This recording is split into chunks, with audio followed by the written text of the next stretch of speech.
ఆదిరన్ temple tree future సిటీకి దగ్గరగా open ప్లాట్లు మీ భవిష్యత్తు కోసం సరైన పెట్టుబడి. అందరికీ నమస్కారం. నేను Swaroopa Potlapalli. Welcome to Suman TV. ఆంధ్రప్రదేశ్లో స్క్రబ్ టైఫస్ అనే డేంజరస్ డిసీజ్ టెన్షన్ పెట్టిస్తోంది. ఒక్క నెల్లూరులోనే 4 కేసులు రికార్డ్ అయ్యాయి. అయితే జాగ్రత్తగా ఉండాలి అంటూ డాక్టర్లు చెబుతూ ఉన్నారు. ప్రస్తుతం నాతో పాటు ఉన్నారు జనరల్ ఫిజిషియన్ డాక్టర్ రాజేష్ గారు. ఆయనతో మాట్లాడి ఈ డిసీజ్ గురించి అనేక విషయాలు తెలుసుకుందాం. నమస్తే డాక్టర్ గారు. అసలు స్క్రబ్ టైఫస్ అంటే ఏంటి, ఎందుకు వస్తుంది? స్క్రబ్ అంటే పొద. ఇప్పుడు ఇది యాక్చువల్గా జూనోటిక్ డిసీజ్ అంటాం. అంటే వేరే జీవుల ద్వారా మనుషులకి సంక్రమించే వ్యాధుల్ని జూనోటిక్ డిసీజ్ అంటాం. రోడెంట్స్ అంటే ఎలుకలు, ఉడతలు, వీటిలలో ఒరియాంటియా అనే ఒక బ్యాక్టీరియా ఉంటుంది. దాన్ని నల్లి లాంటిది చిగర్మైట్స్ ఎప్పుడైతే ఈ రోడెంట్స్ని కుట్టి దాని నుంచి దీని లైఫ్ సైకిల్ దానిలో అవుతుంది. మనిషిని ఎప్పుడైతే కుడుతుందో ఆ లైఫ్ సైకిల్ పారాసైట్ది కంప్లీట్ అవుతుంది అనమాట. సో ఎప్పుడైతే ఈ దాని ద్వారా వస్తుంది ఇది, అందుకే జూనోటిక్ డిసీజ్ అంటాం. దీని సిమ్టమ్స్ ఎలా ఉంటాయి? మామూలు అంటే ఈ మనం కొన్నిసార్లు కన్ఫ్యూజ్ అవుతాం, మలేరియా డెంగ్యూతో కన్ఫ్యూజ్ అవుతాము. వీళ్ళకి హై ఫీవర్ విత్ షివరింగ్, తర్వాత ఆకలి తగ్గిపోతుంది, ఒళ్ళంతా ర్యాషెస్ వస్తాయి. ఎక్కడైతే కుడుతుందో అక్కడ నల్లటి మచ్చ ఏర్పడుతుంది. ఆ సరౌండింగ్ ఏరియాలో లింగ్ గ్లాండ్స్ స్వెల్లింగ్ కూడా వస్తుంది. కొన్నిసార్లు శ్వాస తీసుకోవడంలో కూడా ఇబ్బంది ఏర్పడుతుంది. మనం కనుక నెగ్లెక్ట్ చేస్తే ఇది 3 రోజులు అంతకన్నా నెగ్లెక్ట్ చేస్తే కనుక మల్టీ ఆర్గాన్ డిస్ఫంక్షన్లోకి వెళ్తుంది. 10 to 30% మోర్టాలిటీ రేటు కూడా ఉంది. Mortality rate. డాక్టర్ గారు, మరి జాగ్రత్తలు ఎలా తీసుకోవాలి? జాగ్రత్తలు అంటే ఇప్పుడు మెయిన్గా ఈ బుషెస్ లో ఉండే ఇన్సెక్ట్స్ వల్ల మనకి అవి ఎప్పుడైతే కుడితే వాటి వల్ల వస్తుంది. చిగర్మైట్స్ ఎప్పుడైతే మనల్ని కుడితే మనకు సంక్రమిస్తుంది. కాబట్టి ఇంటి పక్కన శుభ్రంగా పెట్టుకోవడం, ఇన్సెక్ట్ రిపెలెంట్స్ వాడడం, ప్రాపర్ క్లాతింగ్ చేసుకోవడం. మెయిన్గా ఫార్మర్స్ ఎవరైతే అగ్రికల్చర్ ఫీల్డ్స్లో పనిచేస్తుంటారో వాళ్ళకి, ఇంకా పిల్లలైతే కనుక పశువులకి దూరంగా ఆడుకునేటట్టు చూసుకోవడం. ఎందుకంటే పశువులు కూడా ఈ బుషెస్లో వాటిలో తిరుగుతుంటాయి. కాబట్టి ఇట్లాంటి జాగ్రత్తలు తీసుకుంటే మనం కొంతవరకు వాటిని ప్రివెంట్ చేయొచ్చు.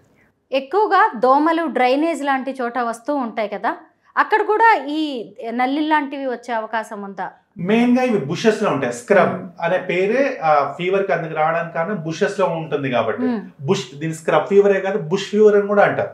బ్లడ్ టెస్ట్ లాంటివి చేస్తేనే మనకి మలేరియా డెంగ్యూ లాంటివి ఉన్నట్టుగా తెలుస్తుంది. మరి దీన్ని ఎలాగా డయాగ్నోసిస్ చేస్తారు? ఇప్పుడు మెయిన్ గా ఫస్ట్ 3 days కనుక ఫీవర్, హై గ్రేడ్ ఫీవర్ కనుక తగ్గకపోతే ఇమ్మీడియట్ గా బ్లడ్ టెస్ట్ చేసుకోవాలండి. అప్పుడు ప్లేట్లెట్స్ వీలై పడిపోతుంటాయి.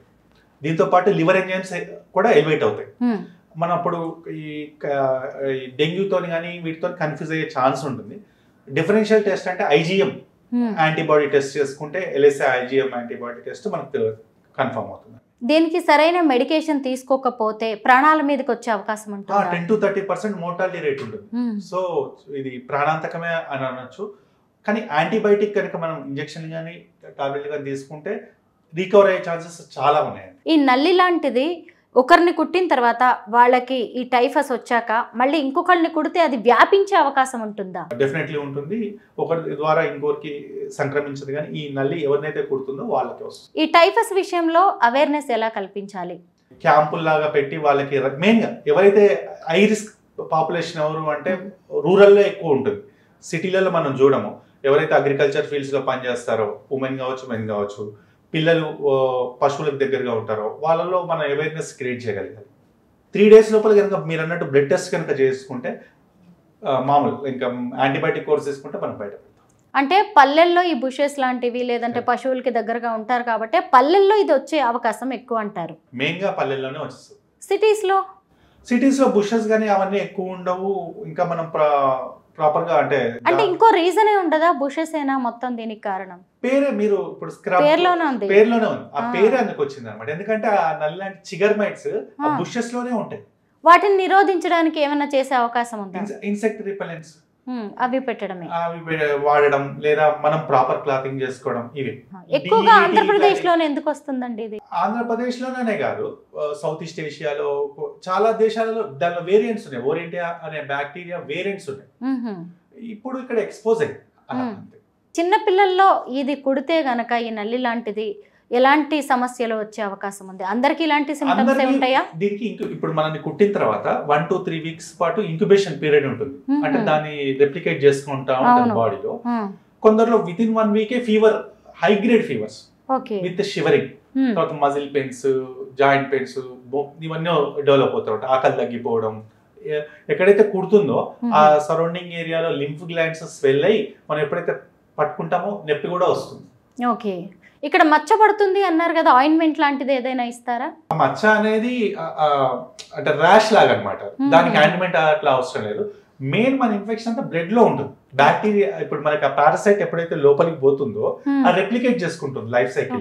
అంటే పిల్లలు పెట్టడం, వాటిని మల్టిప్లికేషన్ చేసుకోవడం.